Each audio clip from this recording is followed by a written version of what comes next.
সরস্বতী পূজা ঢাবির জগন্নাথ হলের শিক্ষার্থীদের জন্য নির্দেশনা। শুভেচ্ছা সবাইকে, আপনারা দেখছেন দৈনিক শিক্ষা.com। সঙ্গে আছি আমি প্রিয়াঙ্কা বৃষ্টি।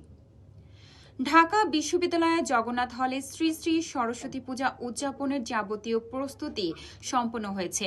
বৃহস্পতিবার 22 জানুয়ারি পূজা উদযাপন কমিটির স্বাক্ষরিত এক চিঠিতে এ তথ্য জানানো হয়। চিঠিতে হলের শিক্ষার্থীদের জন্য একগুচ্ছ নির্দেশনা দেওয়া হয়েছে।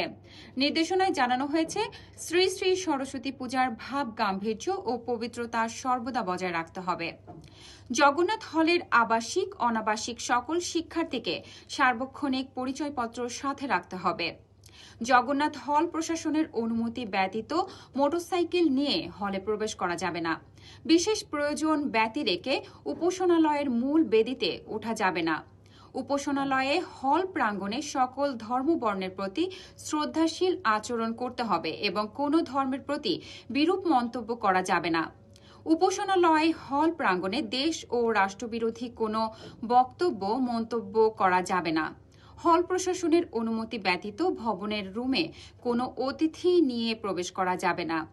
হলের মধ্যে পার্টি স্প্রে, গ্যাস বেলুন, আতশবাজি, ফানুস ইত্যাদি বহন ও ব্যবহার সম্পূর্ণরূপে নিষিদ্ধ।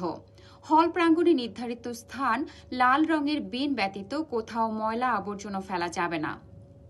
পূজা প্রাঙ্গণে সন্দেহভাজন কোনো ব্যক্তি বা কর্মকাণ্ড নজরে এলে তৎক্ষণাৎ সংশ্লিষ্ট কর্তৃপক্ষকে জানাতে হবে। দৈনিক শিক্ষা.com এর ইউটিউব চ্যানেলটি সাবস্ক্রাইব করতে ভুলবেন না। ধন্যবাদ।